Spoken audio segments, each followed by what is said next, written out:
जय श्री कृष्ण। राधे राधे। ओम नमो भगवते वासुदेवाय। जय मा लक्ष्मी जय। आज शुनुन मा लक्ष्मी मंत्र जा श्रवणे आसे अर्थ समृद्धि एवं सौंदर्य সেই সঙ্গে পূর্ণ হয় ভক্তের বিশেষ ইচ্ছা। নমস্কার বন্ধুরা, সনাতনী জ্ঞান চ্যানেলের আরও একটি ভিডিওতে আপনাদের সকলকে জানাই স্বাগত।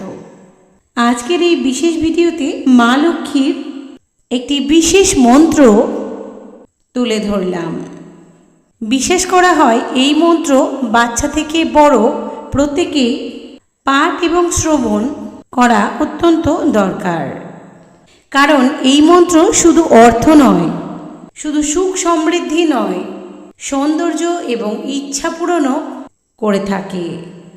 এর সঙ্গে প্রত্যেক বৃহস্পতিবার এবং শুক্রবার সন্ধেবেলায় প্রদীপ জ্বালিয়ে শুদ্ধ বস্ত্র পরিধান করে মা লক্ষ্মীর গুণগান ভক্তি ভরে করবে। মা লক্ষ্মীর বিশেষ কৃপা পাওয়া যায় এর ফলে। এবং মনে মনে বলবেন মা লক্ষ্মীকে, হে মহামায়া মহালক্ষ্মী, আপনি পদ্মাসনে আসীন, সোনার মতো দ্যুতিময়, চার হাতে পদ্ম শঙ্খ গদা ও অমৃত পাত্র ধারণ করেছেন। আপনি করুণাময়ী, দয়াময়ী, সকল জীবের মঙ্গলকামী। সকল জীবে ভরে তোলো সুখ, ঐশ্বর্য, ধন সম্পত্তিতে এবং সফলতায়। এবার চলুন ভক্তি ভরে চোখ বন্ধ করে শ্রবণ করি মা লক্ষ্মীর এই বিশেষ মন্ত্রটি। মন্ত্রটি শ্রবণ করার আগে যারা চ্যানেলে নতুন রয়েছেন অবশ্যই চ্যানেলটি সাবস্ক্রাইব করে পাশে থাকা বেল বাটনটি ক্লিক করে অল নোটিফিকেশান অন করে রাখবেন, যাতে আমার এই ধরনের আধ্যাত্মিকমূলক ভক্তিমূলক ভিডিওগুলি খুব তাড়াতাড়ি আপনার কাছে পৌঁছে যেতে পারে। আর এই ভিডিওটি ভালো লাগলে একটি লাইক এবং শেয়ার করে দেবেন আপনার আত্মীয় স্বজন বন্ধু বান্ধব সকলের মধ্যে, যাতে এই ভিডিও থেকে তারা বিশেষ উপকৃত হতে পারে। এবং অবশ্যই কমেন্ট সেকশানে জয় মা লক্ষ্মী দেবীর জয় কথাটি লিখতে একদমই ভুলবেন না। তো চলুন এবার শ্রবণ করা যাক মা লক্ষ্মীর বিশেষ মন্ত্রটি। ওম শ্রী লক্ষ্মী সহোদরায় নমঃ। ওম শ্রী লক্ষ্মী সহোদরায় নমঃ। ওম শ্রী লক্ষ্মী সহোদরায় নমঃ। ওম শ্রী লক্ষ্মী সহোদরায় নমঃ। ওম শ্রী লক্ষ্মী সহোদরায় নমঃ। ওম শ্রী লক্ষ্মী সহোদরায় নমঃ।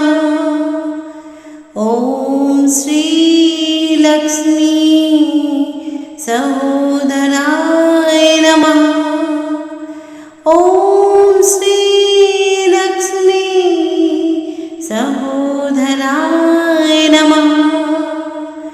ওম শ্রী লক্ষ্মী সহোদরায় নমঃ। ওম শ্রী লক্ষ্মী সহোদরায় নমঃ।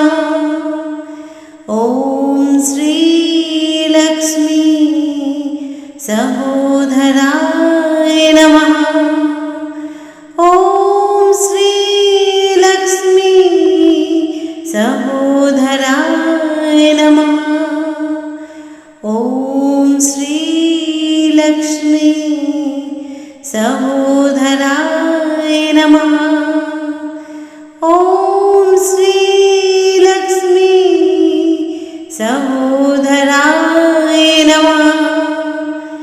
ওম শ্রী লক্ষ্মী सहोदराय नमः। ओम